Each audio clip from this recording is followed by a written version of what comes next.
Hi there everyone. Today I'm speaking with Mohammad, who's our Head of Compliance here at Acute Business Advisory. What we wanted to do was just go through some really key points of choosing an R&D advisor, what to expect, and I suppose what not to expect. So, hi Mo, what would you say is the first sign of an R&D firm that's credible, that, what are the kind of things you're looking for? That they value eligibility and compliance over claim value. They take the time to understand your project instead of prioritizing the value of the claim.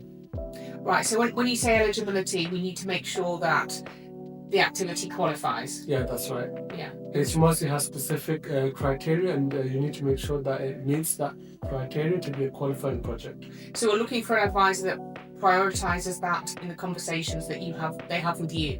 Yeah. Right. And so say we've chosen our R&D advisor, what should we expect? What should the preparation of an R&D claim look like? So they should go through the project and check the qualifying activities and ensure they are actual qualifying activities that do attempt to create an advance within the overall field of science and technology as a whole. It shouldn't just be for the commercial benefit of the business on its own. Right, so we're really looking to get into that nitty-gritty of what constitutes the advance. Yeah. That's what they should be looking at that. So they look at that side of things, and then how is the cost side of things compiled? So they should request the supporting documents as well for costs such as payroll summaries or invoices that support the subcontracted costs and that the company may have incurred, or items that may have been consumed, so they were used up during the R&D process. Just make sure that they have all the supporting documents to back up the costs that they've claimed. So we're looking at two sides of the story. So we're looking at the advance, and they'll be asking questions about that, and then the financial side as well. So that's all to be expected. Great. And then what would we expect? So we've chosen the R&D advisor. We've had the conversations, and they've prepared a claim. How is that presented to HMRC? How is that reviewed? So Acute Business Advisory, we review R&D claims before they're submitted, and we also help customers who have gone into compliance. So before R&D claims are even submitted, they go through multiple levels of review, where we review the technical narrative, and we also review the costs and make sure that all the supporting documents have been provided before we sign anything off internally. And then once we're happy with it and we have signed it, in the event that it does go into compliance, then we provide compliance defense support for the clients, where we assist them with their compliance inquiry.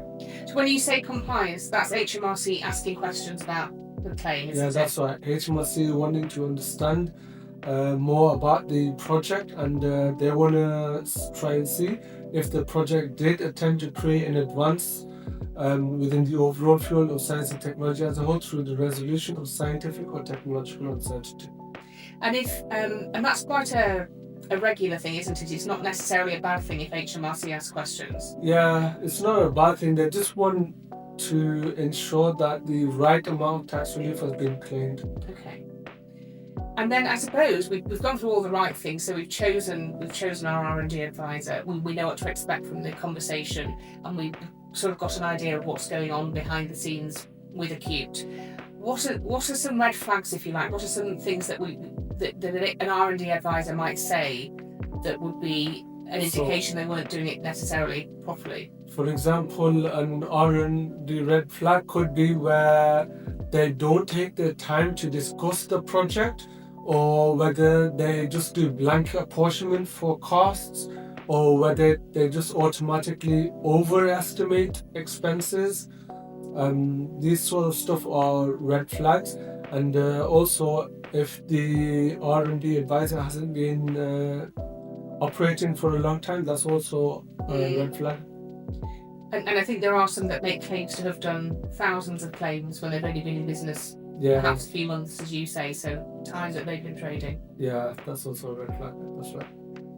Well, thank you for those insights today, and we hope that's given you an indication of what to look for in an R&D advisor and what not to look for. See you next time.